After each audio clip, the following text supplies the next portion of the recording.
Hello and welcome to Commodity Champions. I'm Manisha Gupta. Well, the precious metals have continued to gain amid uncertainty over the US President Donald Trump's tariffs as the August 1st deadline for trade deal nears. The gold prices have hit a 5-week highs, while the silver prices are trading near 14-year highs. A weak US dollar index, expectations of a Fed rate cut in September, and a growing central bank demand for gold is also supporting the precious metals. Some brokerages see gold prices hitting $3,800 an ounce in the fourth quarter of 2025. Meanwhile, the global demand and diamond prices are witnessing a sharp decline amid stiff competition from the lab-grown diamonds. To discuss the outlook on gold, diamonds, jewelry, I am now joined by Colin Shah. He's Managing Director at Kama Jewelry. Thank you, Colin, for being with us. And first of all, your sense on the gold prices itself, because barring Citi, which talks about prices at $3,000 an ounce by the end of this year, even declining further below, almost everybody else from Bank of America to UBS, JP Morgan, everybody's talking about 35, 3,800 and 4,000 in an extreme scenario as well. What is your, first of all, sense on the gold prices going forward from here? Thanks, Manisha. My sense of the gold price going forward, like I've been saying, I guess, every week on your program, is that it's going towards 4,000. Maybe it's 6 months, 9 months, or a year down the line. But it's definitely going northwards, considering everything which is happening globally. Uncertainty continues, and even though there is a deadline of August 1st, by the looks of it, I mean, we're on the 22nd and doesn't seem like most of the major trading partners are anywhere near signing a deal. So the uncertainty is going to continue. There is going to be high tariffs again, 1st August onwards. And, I guess gold, silver, commodities will continue to go up, unfortunately. There may be slight corrections along the way as some other good news comes in. But all in all, it seems like we're going to continue in these uncertain times for the next 2-3 quarters for sure. Colin, what is your sense then on the 9-carat hallmarking that has been now allowed by BIS? Does that tell you that, or does that tell us rather, that with the gold prices doubling in last 2 to 3 years, the demand could be shifting to not just lightweight but low caratages as well? Yes, that'll happen for sure. See, I guess India, like any other market globally, is price point conscious. And 8, 9, 10 carat and 14 carat has been popular in the US and Europe for many, many years now. So it isn't new. India traditionally was a 22 carat market, which became 18. 14 did get a little more popular in the last couple of years. But with gold price going up 35%, I guess 9 carat will become a norm in the entry level price point jewelry, especially jewelry which retails between 10 and 25,000 rupees. So I think it's here to stay. It's a welcome step that hallmarking also has come in. And it did happen because there was a lot of retail demand for 9 carat. So this Diwali, I'm sure there's going to be a lot of 9K jewelry across the board. There are some concerns, though, Colin, that 9-carat jewelry would be high on making charges because the wastage would be high. And then, of course, the kind of designs and the kind of making that you would be looking at perhaps could take the prices higher. What is your sense? See, whether it's 9-carat jewelry or, the other caratages or platinum. See, in the end, it'll be at a price at which it's affordable for the consumer. So while I agree with you that the making charge may be higher in terms of percentage or a per gram basis, but still the relative price point of the jewelry will be quite low compared to 14 or 18, especially in today's gold rate. So there will be a benefit for the consumer from that point of view. So what are you foreseeing then in the coming festival season, wedding season? How have you seen the month of July? Because this is the beginning of a new quarter and the beginning of a second half of this year as well. Is July more stable? Do you see August picking up even better? See, April, May, June, the volumes were down significantly. But in value terms, most of the retailers made up, a slight growth over their last year numbers, in value terms. But volume was down. July, the first week was a little slow, but the last 2 weeks, it seems retail has picked up a little bit pan-India.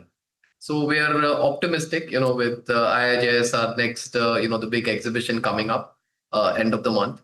The trade is quite optimistic that season will be better than what they anticipated, say, a couple of months back.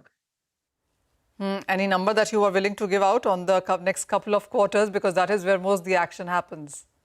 So the number, again, in volume terms, will be, I think, significantly lower than last year, because Okay. of the 35% price hike. So, but in value terms, we will see a 5 to 10% growth overall. So I think that's what it looks like right now, especially for a couple of reasons that I guess see a lot of, like, on your program, and what's happening in the financial markets is luckily a lot of our, I guess, large companies and mid-sized companies have gone with IPOs on the manufacturing side and the retail side. Plus, on the lab grown side, if you see, there's been a lot of private equity and venture capital, VC funding, which has happened. Now, with all the capital infusion which has happened in our industry, there's a lot of retail being set up across the country.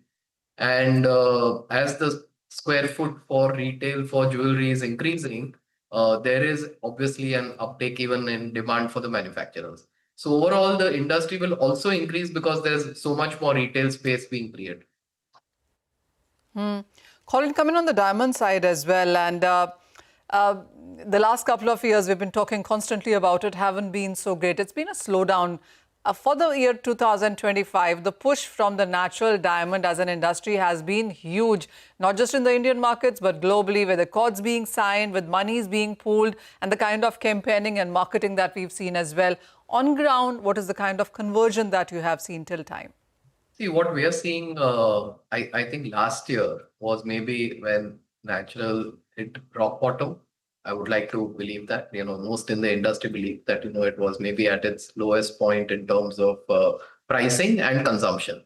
But this year, if you look at the January to June results of even the luxury brands like, LVMH or Van Cleef, on the jewelry side, okay, they've all had a 10% growth this year.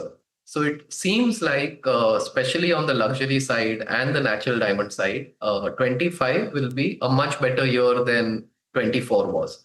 So it seems even we'll see a little, I guess, increase in pricing, especially on the smaller goods come Diwali, because there is a shortage in certain sizes and certain clarity, especially what works in the luxury end and on the Asian side.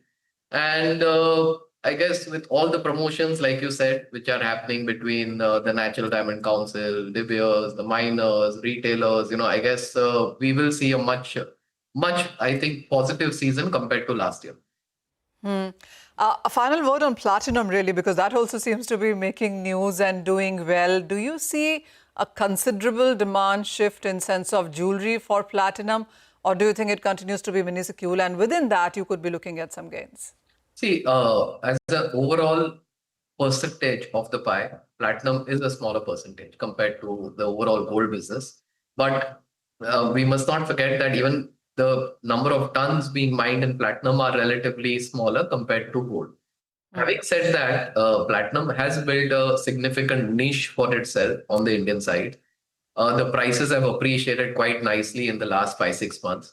So I guess the consumer, which did not see much appreciation compared to gold in the last couple of years, is seeing that on the platinum front. Another big shift we are seeing is that men in India are leaning towards platinum in a nice big way because of all the promotions that PGI has done, especially with the cricketers.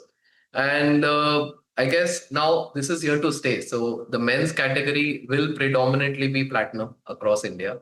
And as men are buying more and more jewelry, which they are, whether you see the Met Gala or even globally, the trend is that men's jewelry is like a trend this year, and it will continue.